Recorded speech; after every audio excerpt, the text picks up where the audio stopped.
Vous le savez, à Automoto, on suit de très près les jeunes talents français partout dans le monde. La victoire hier de Jules Bianchi sur le circuit de l'Ednon en Formule Renault, on en parlera dimanche prochain. À la une, ce matin, c'est Alexandre Premat. Évidemment, on ne pouvait pas manquer ses grands débuts en DTM, le championnat allemand des voitures de tourisme. Des débuts violents, très violents, je ne vous en dis pas plus. Henri Suzeau était sur place.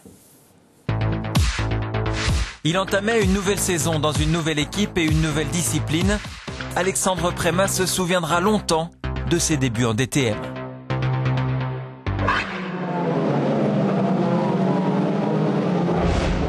Dimanche 14h, circuit de Hockenheim, au premier tour de la course, le choc. L'Audi de Premat se fracasse contre celle de Christensen, partie quelques secondes plus tôt en tête à queue. Quelques instants après le départ, les deux pilotes vont quitter le circuit dans l'hélicoptère médical. Le Danois est indemne.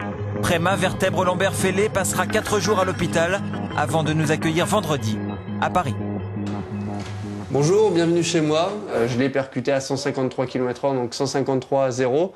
Ça m'a vraiment fait un gros choc. J'ai pris à peu près 20 G. Là, c'est la meilleure caméra avec pas faite. On peut voir, là, je me mets à côté de Suzy Stoddart. Et déjà, là, on voit plus rien. Et d'un coup, je freine, je réaccélère et c'est parti. Heureusement que j'avais le système HANS. Heureusement aussi que la voiture était vraiment très bien protégée. Là, on peut revoir. Donc là, je double pas faite. Là, je suis à côté de Suzy Stoddart. Et en fait, on le voit qu'il est assez à droite et d'un coup, il revient à la gauche. Et là, je le percute vraiment très fort, vraiment de face. Donc, c'est les chocs les plus violents qui sont faits de face. Là, direct, j'avais tout de suite senti que j'avais quelque chose. Retour à Hockenheim. Avant son accident, Alexandre Premat avait découvert son nouvel environnement, ses nouveaux adversaires.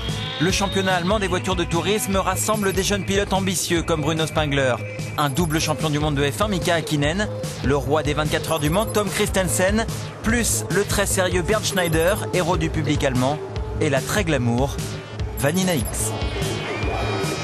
C'est un niveau de championnat qui est vraiment super élevé. On est 20 dans la même seconde, c'est vraiment très serré.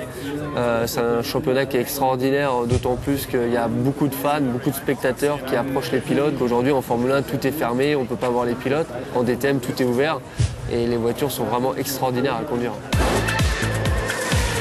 L'Audi A4 d'Alexandre Premat, c'est un moteur V8 de 470 chevaux pour un poids d'1 tonne, une aérodynamique travaillée et spectaculaire, et un comportement très proche de celui d'une monoplace.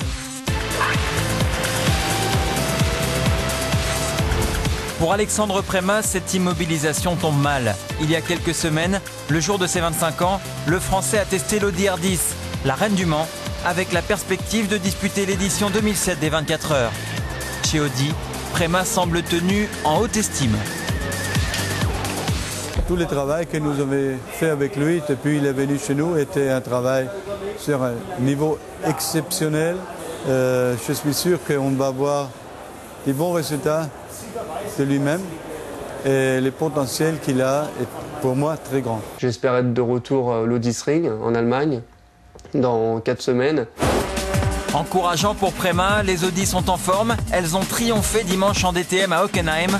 Mais avant de revenir, le jeune Français devra oublier dans son corps et dans sa tête le souvenir de ses débuts fracassants.